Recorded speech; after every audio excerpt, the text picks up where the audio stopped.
Hi guys, it's Hella from Dawn Emporium, and today I'm going to be talking about the Eastland sinking. And this one's been sorry, the dogs are shedding. I've got hair all over me, well, fur.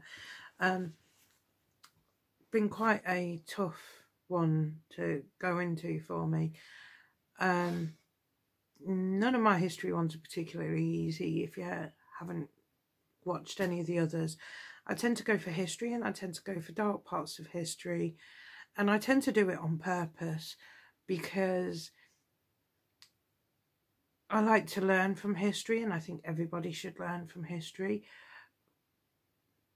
to the point that Facebook thinks that I'm an out-and-out racist because history tends to be a tad on the racist side of things. So anytime I mention it, I always get flagged for hate speech, racism, things like that, just for telling the truth, because that's basically what history is. It's hate speech and racism. Oops, my bad. How dare I talk about history? To the point at which, at the end of this, I'm going to read a poem by Carl Sandburg. And this poem, well, Carl Sandburg was a journalist at the time. He's now better known as a poet. And it was written at the time of the Eastland sinking and wasn't actually released until 1992, I think it was, because it is definitely, and it does use offensive language, but there is a point to the offensive language, which is why I'm keeping it in.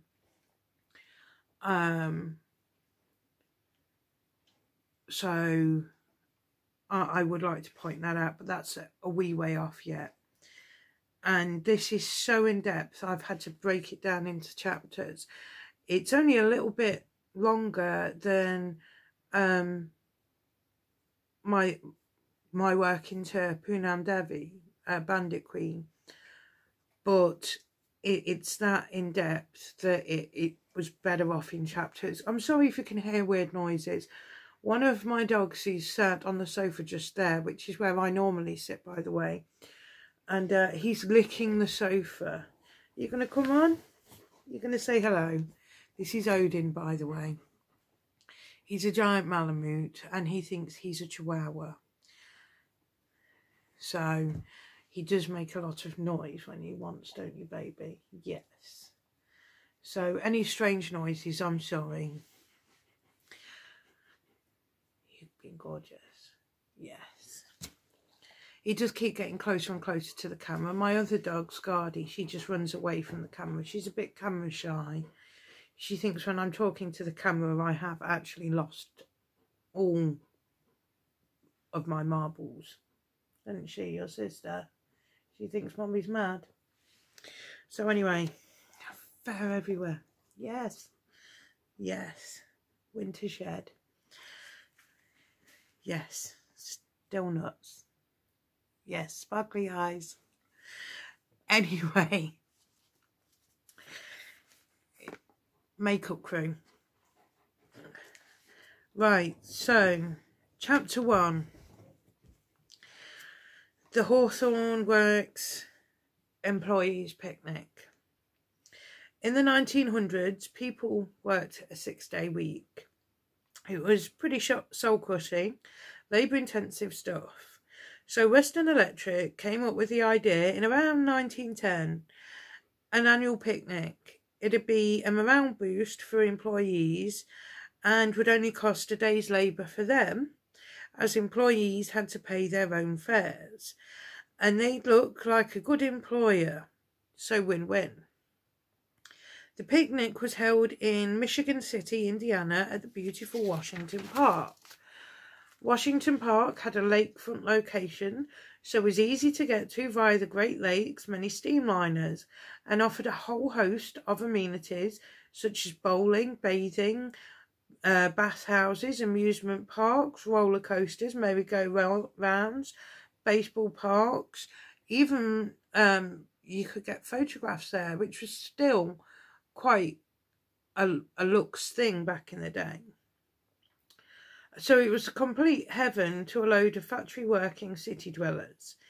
Tickets cost 75 cents in advance and $1 on the day, which was a lot given that one of the employees, a man called Nicholas Swerth, S-U-E-R-T-H, a supervisor at the Hawthorne Works, only earned $17 a week.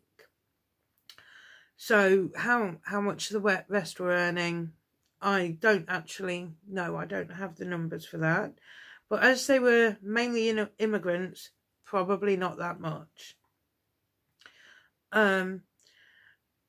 Entire families were going, as well as eligible singles. There wasn't much time to socialise because they were working 6-day weeks and long hours. So the picnic was a big deal. It wasn't just time to spend with your family, which was a rarity.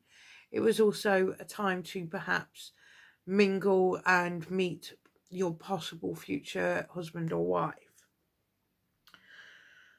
The mainstream thought amongst the staff was summer wouldn't be summer without the picnic. One survivor, Mrs. C.C. Mamie Kelly, mentioned her family getting up at 4:30 a.m. so they could get the 6 a.m. train down to the Clark Street Bridge where the Eastland was docked on the Chicago River. It had taken passengers to the picnic the previous year but had been late, which is pretty ironic, saying that she was known as the Speed Queen of the Great Lakes. So she was to be the first to leave on this day, Saturday the 24th of July 1915. Also taking employees to the company picnic that day were the SS Theodore Roosevelt, the SS Petrovsky, the SS Racine and the SS Rochester. Right, going back to the SS Petrovsky, I know that as Petrovsky. And that's not got an R in, so I'm a bit strange on how to say that ship's name. I've only known it is a surname Petrovsky. My bad. The SS Eastland had a maximum capacity of 2,570 passengers and crew, but held 2 or 3 more than this on this exact day. She had started taking on excited passengers at about 6:30 a.m. and was due to leave port at 7:30 a.m. She never got that far. Chapter 2. The SS Eastland. For this part, I have to explain what metacentric height is and why it's so important. Now, it's easy enough to grasp. Any water vehicle has a metacentric height. It's basically a stabilisation point. If any water vehicle from a raft to a cruise ship has a low metacentric height, it puts that water vehicle at greater risk of capsizing because it's too top heavy. It's a bit like if you as a human were expected to walk around with a sack of potatoes. You change the way you walk to stabilise yourself, and then someone pushes you because you've changed the way you walk to stabilise yourself. You're off centre, you're top heavy, you're off centre. Somebody pushes you, you are going to fall down. Right? Just because your centre of gravity is off. So your metacentric height is off if you were a ship in that situation. So, are you with me? Cool. 1903 was the SS Eastland's first season. On the 27th of July, she struck and sank the tugboat, the George W. Gardner. On the 14th of August 1903, there was a mutiny after the ship's firemen, who fed and stoked her engines, said they'd not been given their potatoes for a meal. It was quickly quashed. In September 1903, she was sent to Port Huron for modifications after she didn't meet her target speed of 22 miles an hour and her draft was too deep for the Black River in South Haven, Michigan. A draft, by the way, is basically how low the boat or ship is in the water. So she was basically dredging the Black River because she was too deep in the water. These adjustments on an air conditioning system, machinery adjustments and other bits caused a reduction in her draft and increased her speed, but they added additional weight and, yes, reduced her draft, reducing her metacentric height and therefore her stability. In May 1904, the SS Eastland won a race against the city of South Haven, from South Haven to Chicago. It seemed that this was around about the time she earned the nickname Speed Queen of the Great Lakes. She was experiencing periodic stability problems, especially when loading and unloading passengers and cargo. On the 17th of July 1904, after leaving South Haven, she almost capsized with 3,000 passengers aboard. After this, her capacity was lowered to 2,800 passengers. Cabins were removed, lifeboats added, and the hull repaired. She listed again on the 5th of August 1906, and complaints were put in against her new owners who bought her earlier that year. They then sold her before the 1907 season began, and she was moved to Lake Erie. She was sold again in 1909, but continued her route between Cleveland and Cedar Point. After the 1909 season, the remaining 39 cabins were removed. Prior to the beginning of the 1912 season, the top of her smokestacks were removed. On the 1st of July 1912, she again listed, this time to approximately 25 degrees, while loading passengers in Cleveland. In June 1914, she was sold again and returned to Lake Michigan to do the St. Joseph, Michigan to Chicago, Illinois service. The new owners, the St. Joseph and Chicago Steamship Company, had removed the hardwood flooring of the forward dining room on the cabin level and replaced it with 2 inches of concrete. They also added a layer of cement to the aft gangway. Then, in 1915, because of the RMS Titanic disaster 3 years earlier, something called the Siemens Act came into effect.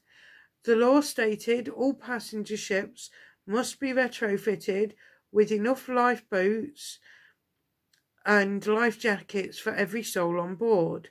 Between the concrete flooring, the lifeboats and life jackets, the Eastland was now 15 to 20 tons heavier on the top, meaning its metacentric height had been estimated by some to be as low as 1 inch above the waterline when she was empty. She was licensed to carry 2,570 passengers plus crew, cargo and coal. Anybody else see a problem with this? So she's only 1 inch, 2.54 centimetres above water, and then you've got the weight of 2,570 people plus cargo and coal. The metacentric height is then underwater. Fun. So, yes, we've got a ship that is too far out of the water because it's had its draft reduced. It's known for listing, especially when it's loading and unloading cargo and passengers. Has just had 15 to 20 tons of weight added to make her top heavy, and is about to be used for a company picnic. No, nothing to see here. Chapter 3, Turning Turtle. Now this chapter title doesn't really make sense because I then didn't put in the quote because I then couldn't find it again. It got used later on, but I couldn't find the guy's name. But yes.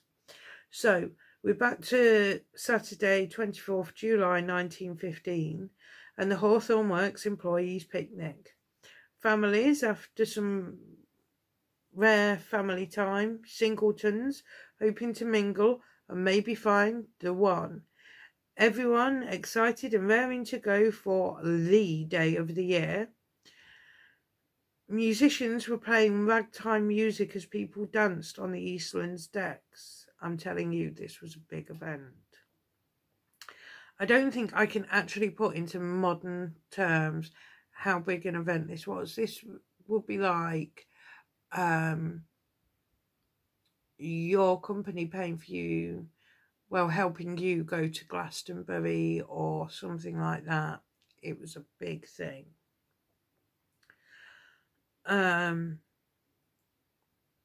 Yeah. It was already a party by the time boarding ended at around 7:10 a.m. There were 2,572 people on board, most staying on the upper decks and in the open air.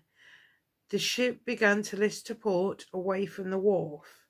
The crew tried to stabilise her by letting water into the ballast tanks. This, combined with the people dancing, the low metacentric height, and the fact the Eastland was excessively top-heavy, caused the ship to rock from side to side. And this is where the accounts begin to differ, depending on source. Some saying the passengers willingly rushed to the port side of the SS Eastland, others saying that the ship was rocking so wildly that they were being flung about by the force of the ship rocking. The difference on account seems to come from if the survivors and witnesses were on or could see the open top decks, in which case the passengers moved to port, or were below decks, in which case they were being flung about indiscriminately by the force of the ship itself. The passengers hadn't seen any danger in the ship listing, and some actually thought that it was a joke. No, I'm not lying. The captain, Harry Pedersen, failed to evacuate at this point and only sounded the evacuation alarm at the very last moment, as people below decks were apparently sliding across the floors and getting flung against walls and furniture by this point, panicking and trying to run up the stairs to the top decks. By this point it was too late. At 7:28 a.m. the SS Eastland lurched to port, which is away from the dock, because there's, you know, how you've got left and right, and you can be stood next to, say, your car. It doesn't change which side is left and right. So she lurched to port, which was away from the dock, and then rolled onto her port side, coming to rest in 20 foot, which is 6.1 metre deep waters. Its bow just 19 foot from the wharf. In a matter of minutes, 844 passengers and 4 crew were dead. 70% of the dead were under 25. The average age of the dead was just 23. And that reason is because 228 of the dead were teenagers, 58 were infants and young children. 175 women went home as widows, of which 3 were pregnant, and 84 men went home as widowers. Some were killed instantly by blows to the head as they fell when the ship rolled. Others drowned, others were crushed by panicking people and falling debris, as well as suffocation. This is how bad it was. The nearby Kenosha, I'm guessing she was an SS, it didn't specify, pulled alongside the Eastland and helped those stranded on the capsized vessel to safety. Those below decks weren't so lucky, as furniture such as pianos and bookcases were thrown about, not only injuring those on board, but making escape more difficult. Only half the ship was underwater, but let's look at this seriously. Women's clothing of the time was large and dangerously heavy when wet. I haven't found any plans of the Eastland's interior, but I'm betting that the doors were facing the interior of the ship. So here's the exterior, the hull. The doors would have been here, facing the inside. right? Which means that when it went down, they were suddenly on the top, right? So they're now on the ceiling. How are you meant to get up? Especially if you're in heavy clothing. You know, yes, they weren't exactly in the great big fancy dresses of the Victorian age, but 2 or 3 layers of long, thick, heavy material. These were still clothes that were made to last. Wool, cotton, linen, wet through as the water rises, as you're panicking. How are you meant to get up there? And then even if you can swim, even if you can hold your nerve, you're then in a fight to your life with everyone else who is in that cabin. Exactly. Not only that, the water would have been cold, causing shock. That's hypothermic shock on top of nervous shock. I would like to then point out that in law, nervous shock is basically when you shut down after seeing something awful happen, which in law is usually means the death of a spouse or a child, but outside of law, nervous shock is lots of things. If you see a car crash happen, like you are in one lane, they are in another lane, you see a car crash happen, and you just go into shock, and because you are in shock, you then lose control of your car, because you are in nervous shock going, not because you're rubbernecking as you're passing by at a safe distance, you know, a safe speed, but you just don't know what to do, because you sit there and think that could have been me, and then the next thing you know, you hit the barriers and it is you. That is nervous shock, right? So there are levels to it. Plus any injuries you'd sustained on top of all of that. So once you'd escaped the submerged rooms, you then had to find your way out, and the stairs are now filled with the crushed bodies of your workmates, your friends, your neighbours, man, woman and child. Harlan Babcock of the Chicago Herald said, in an instant, the surface of the river was black with struggling, crying, frightened, drowning humanity. We infants floated about like corks. Just to give you a clue. Yeah. Chapter 4. Of all the days to consider ending it. Yes. So now the SS Eastland is half submerged, people are panicking, and worse, people are dying. The Kenosha has pulled by and is trying to help the survivors in the water, but the ship itself is just feet from the dock. What is actually happening to help on land? There were about 10,000 people on the dock front that morning. Merchants that are usually lining the docks, their customers and other Western Electric employees that were waiting to get onto their ships and head to the picnic. Horrified at the scene unfolding before them, they rushed to the aid of the Eastland's passengers and crew. Apparently, one man had actually been planning to end himself that day. He had been there planning to just jump into the Chicago River, bye-bye world. And to rub it in, he was then surrounded by all of these happy people going to this company picnic with their family and their friends, and they're all happy. And then the Eastland ends up on its side. So what did he do? Took his jacket off, jumped in and started saving people. I'm quite emotional at that. The man was thinking of ending it all, because life is pointless. And I'm sure if we haven't been there, we know someone who has. Or worse, has gone through with some plan like that. So he was there. Life is pointless. And then suddenly, life suddenly has meaning again. Not just his life. 2,570 other people. That all of their lives suddenly have meaning, and he has to get in there and help them. Now, I don't know what happened after this. But in that instant, life mattered. And good on the man, he got in there and he saved people.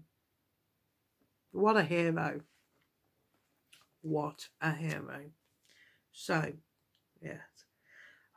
I need waterproof mascara, I honestly do. So,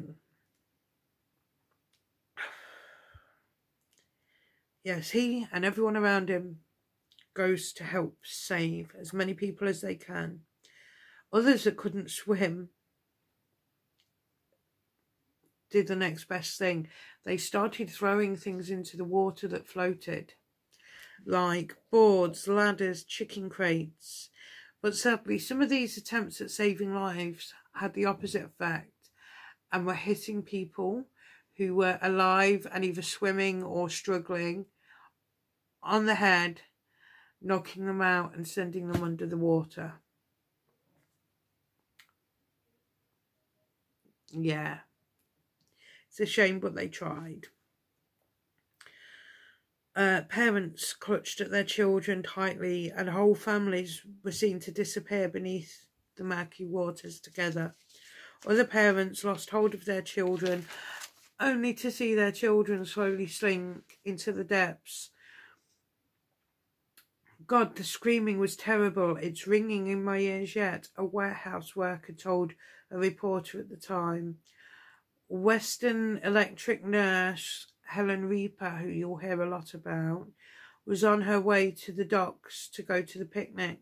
She was still on the trolley, sort of like a tram or streetcar, when she began hearing the screams from the docks. Then the trolley came to a stop in traffic. She asked a mounted policeman what had happened and was told an excursion boat had overturned at the docks. Knowing that it was likely to be one of her boats, and dressed in a nurse's uniform, Nurse Reaper hopped on the back of a passing ambulance to get to the docks faster. She later recalled people were struggling in the water, clustered so thickly that they covered the surface of the river. The screaming was the most horrible of all. Upon arriving at the scene, Nurse Reaper scrambled onto the Eastland's hull to help those still there. She witnessed people being hauled out of the river and dragged through the ship's portholes to safety. Many were injured and were taken to a nearby hospital, which was quickly overwhelmed. Reaper, at the overwhelmed hospital, apparently directed a member of staff to ring a department store for 500 blankets, while she called restaurants and got hot soup and coffee delivered to the hospital. Hang on, my foot's gone dead. There you go. Now, here's a confusing warp in the timeline, but they do happen. So I think it's just a writer getting carried away. But Reaper must have either taken an ambulance back to the docks, or this was before she was at the hospital. She decided to start sending the less injured passengers home. She was like some kind of Wonder Woman and must have been a force to be reckoned with. But then again, I still remember the English old matrons who used to run wards, and what they said you did, whether you were patient, visitor, nurse or doctor. They said jump, you said how high, and would you like a flaming ring? So I have a feeling she was that kind of a woman. In her words, I would simply go out into the street, Stop the first automobile that came along, load it up with people, and tell the owner or driver where to take them, and not one driver said no. Something tells me if they did, all hell would have been let loose from Nurse Reaper. Chapter 5. Little use for last rites. That's always a ominous one. At some point during the rescue effort, 7 priests from the local Catholic Church came to the dock to give last rites, only to find they weren't really needed. People were either alive or dead. Very few were at the border of both. By 8 a.m, just 32 minutes after she'd turned on her side, almost all of the survivors had been pulled from the waters. Next came the body recovery, hindered by curious onlookers who flocked to the scene, their morbid curiosity very literally getting in the way of the rescue and emergency personnel who were trying to recover bodies and hoping that they'd find life. It was a forlorn hope, and by noon divers and rescue workers reached the bodies trapped in the submerged portside cabins.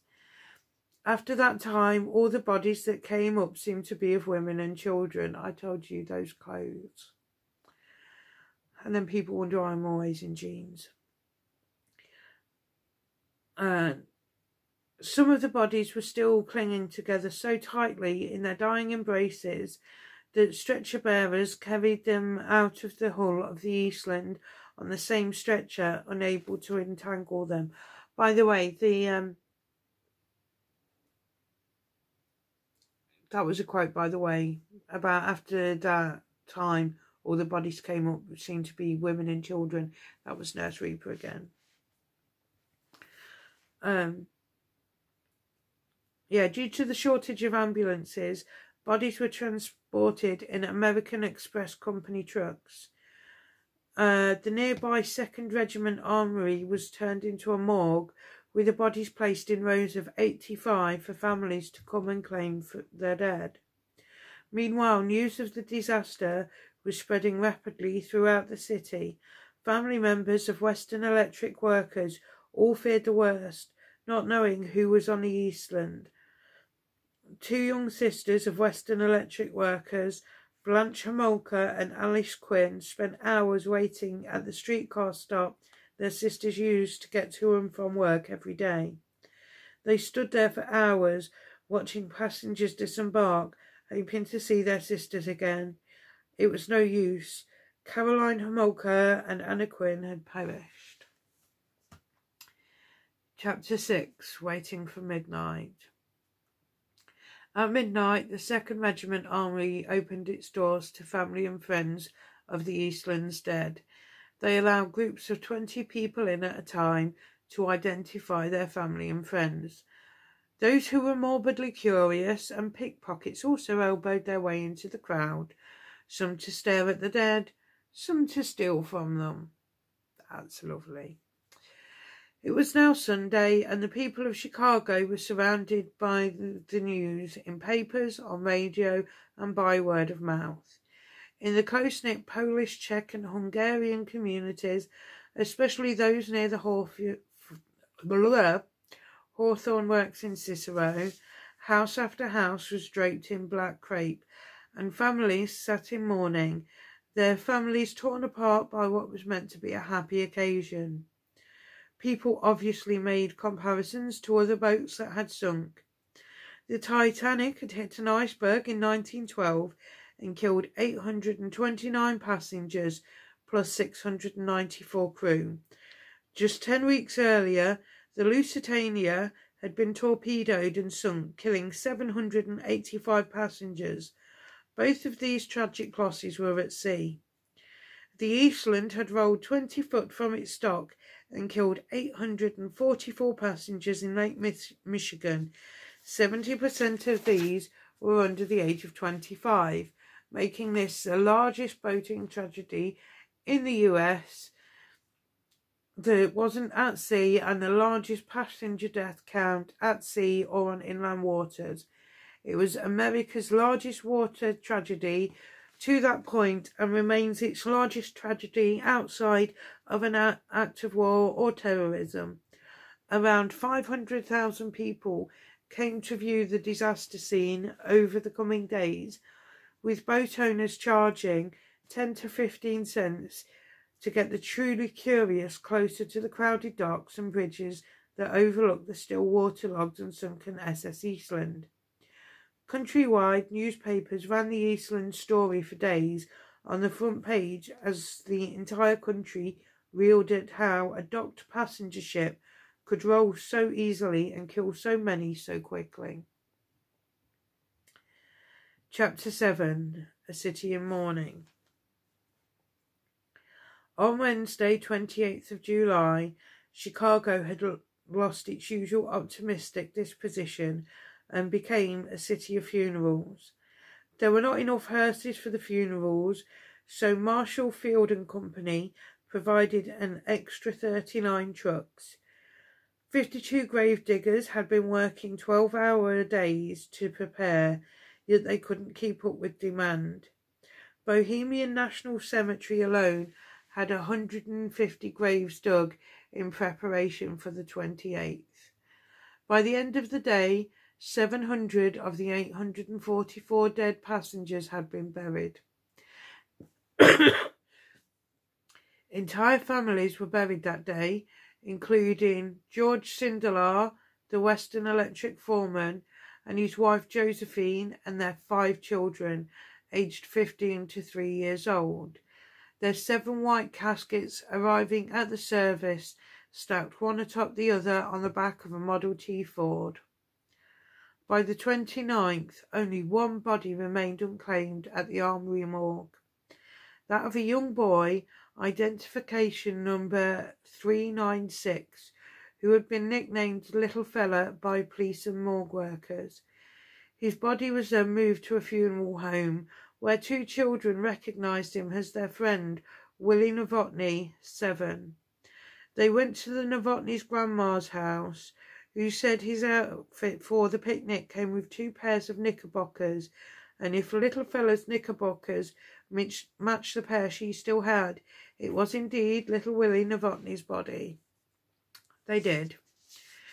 He had remained unclaimed for so long because his father, James, a cabinet maker for Western Electric, his mother, Agnes, and sister, Mamie, 9, had also died in the tragedy. The Chicago Daily Tribune reported, "Little Fella now has a name." The Novotny family were laid to rest on the 31st, with 5,000 people in attendance and the procession stretching for more than a mile.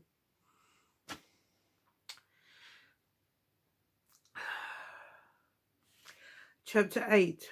Blame Game. Now, I've tried to give you a sense of the realism and the impact that this all had. But I can't for this next part. It's just unbelievable. Well, the thing is, it's very believable. That's the problem. So, let's go into this. A grand jury indicted 6 men for the tragedy. I can't speak. The president and 3 other officers from the steamship's parent company, the St. Joseph and Chicago Steamship Company, the ship's captain and engineer. They were charged with criminal carelessness, and the grand jury found the disaster had been caused by conditions of instability caused by the overloading of passengers, mishandling of water ballast, or construction of the ship, or all of the above. Extradition hearings were held to get the 6 men to come from Michigan to Illinois for the trial. It was during these hearings that Sidney Jenks, a principal witness and the president of the shipbuilders who built the Eastland, testified that her original owners had wanted a ship capable of 20 miles an hour, 32 kilometres an hour, to carry only 500 passengers and the rest of the cargo being fruit. When asked if he was ever worried in any way about its conversion into a passenger steamer for 2,500 people, he replied, "I had no way of knowing the quantity of its business after it left our yards. No, I did not worry about the Eastland." Jenks also testified that a stability test had never been carried out on the Eastland, and also stated that when launching she tilted to an angle of 45 degrees, but it righted itself as straight as a church, satisfactorily demonstrating its stability.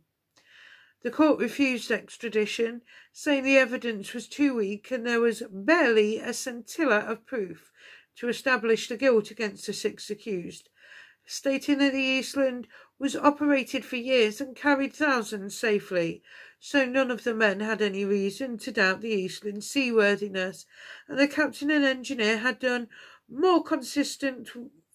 What the captain and engineer had done was more consistent with innocence than with guilt, and the other 4 weren't even there for the disaster, so couldn't take personal responsibility. Notice what's missing? Ah, yes. Any mention of survivors' testimonies. Why would they be missing? Seriously, why would the survivors' testimonies be missing? Do you remember what I said before? Yes. Simple. They were just immigrants, the same as the Mexican immigrants couldn't give evidence about the LA dam.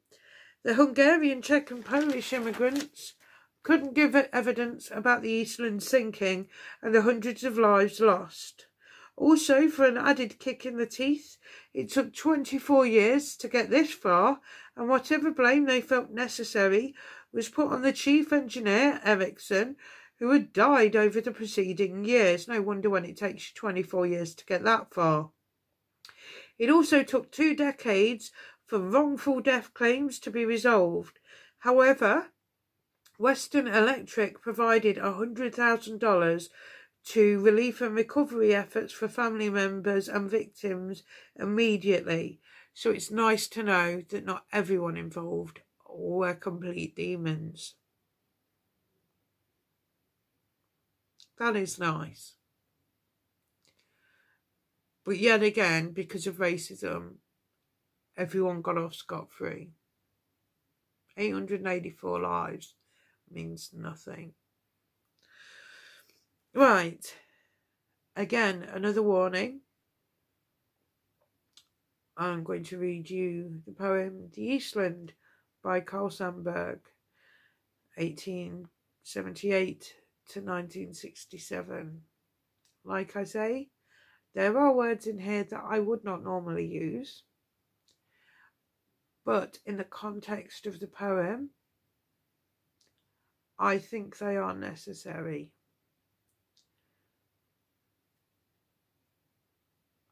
It's hard to explain. You can feel the anger of the man. You honestly can.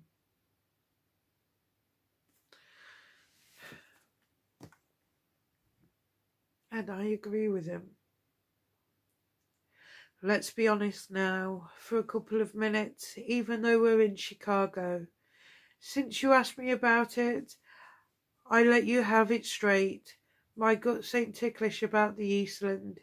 It was a hell of a job, of course, to dump 2,500 people in their clean picnic clothes, all ready for a whole lot of real fun, down in the dirty Chicago River without any warning. Women and kids, wet hair and scared faces, the coroner hauling truckloads of the dripping dead to the 2nd Regiment Armory where doctors waited, with useless pilometers and the 800 motionless stiff, lay ready for the relatives to pick them out on the floor and take them home and call up the undertaker. Well, I was saying, my guts ain't ticklish about it. I got imagination. I see a pile of 3,000 dead people killed by the con, tuberculosis, too much work and not enough fresh air and green groceries. A lot of cheap roughnecks, and the women and children of wops, All hardly any bankers and corporation lawyers or their kids die from the con. 3,000 a year in Chicago and 150,000 a year in the United States. All from the con and not enough fresh air and greengrocers. If you want to see excitement, more noise and crying than you ever heard in one of these big disasters, the newsboys clean up on, go and stack in a high pile all of the babies that die in Christian Philadelphia, New York, Boston and Chicago in 1 year before aforesaid babies haven't had enough good milk. On top of the pile, all the little early babies pulled from mothers willing to be torn with abortions rather than bring more children into the world. Jesus, that would make a front page picture for the Sunday newspapers, and you could write under it, "Morning glories, born from the soil of love, yet now perished." Have you ever stood and watched the kids going to work of a morning? White faces, skinny legs and arms, slouching along, rubbing the sleep out of their eyes, on the go to hold their jobs. Can you imagine a procession of all the whores of a big town, marching and marching with painted faces and mocking struts, all the women who sleep in faded hotels and furnish rooms with any man coming along with $1 or $5, or all of the structural iron workers, railroad men and factory hands in mass formation with stubs of arms and stumps of legs, bodies broken and hacked while bosses yelled, "Speed, no slack, go to it." Or 2 by 2 all of the little girls and women who go to the hind doors of restaurants and through the alleys and on the market street, digging into the garbage barrels to get the scraps of stuff to eat. And by the living Christ, these would make disaster pictures to paste on the front pages of the newspapers. Yes, the Eastland was a dirty, bloody job. Bah! But I see a dozen Eastlands every morning on my way to work, and a dozen more going home at night.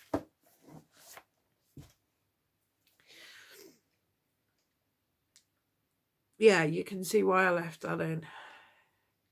It's a subtle hint that if you're foreign, you get treated like rubbish. If you're poor, you get treated like rubbish. If you're a redneck, you get treated like rubbish. But as he says himself, bankers and the like, they're all good. They've got their green groceries. They've got their good milk for their children.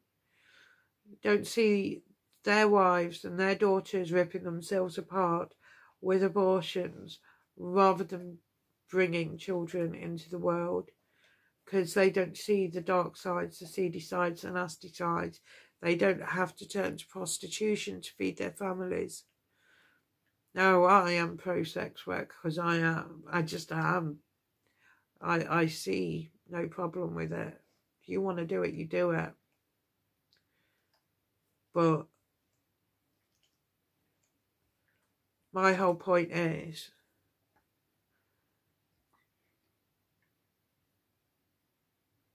nobody cared. It was just the Eastland. They were just a bunch of immigrants. That's why nothing was done.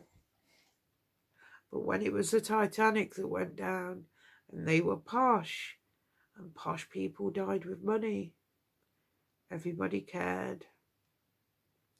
That's the point he's making. And that's why I left the derogatory terms in there.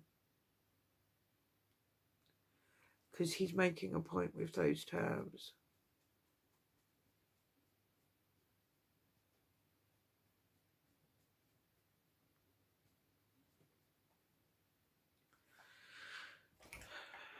Nobody cared. They were just immigrants. It literally got wiped from history. That's why I'm so mad. That's why I'm so upset. The Titanic. Do you want to know what bothered me about the Titanic? Nothing really.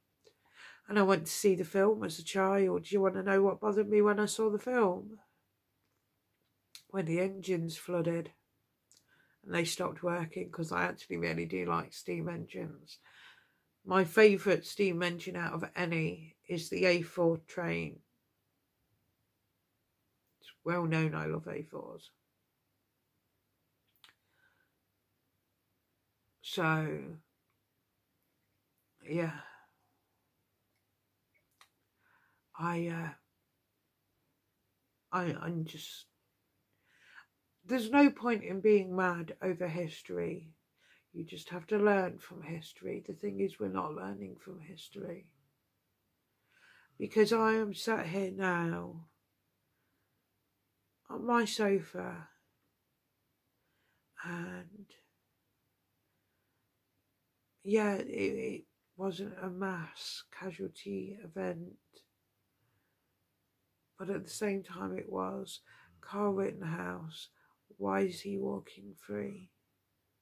Oh yeah, because he's white and he's American and he broke numerous laws, but he's white and he's American and he just killed some black people. They don't matter. It's exactly the same. Exactly the same. And it happens all the time. All the time. Time and again. Doesn't matter what anyone says. What anyone does, and it needs changing.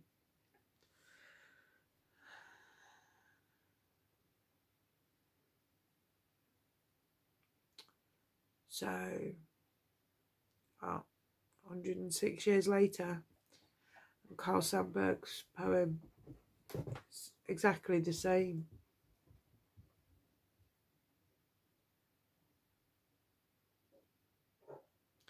Anyway, I'm going to get going. I'm going to have a coffee because I've got a bit of a sore throat after that one. And I'm sorry. I'm sorry if I've upset anyone, but history's history. You can't change history. All you've got to do is try and change the future. And we need to. Because Carl Sandburg says he sees a dozen Eastlands every day. So do I. So do you if you know where you're looking.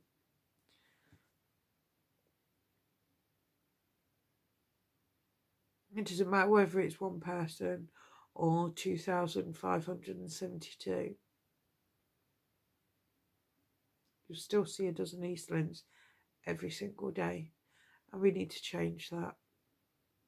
We really do.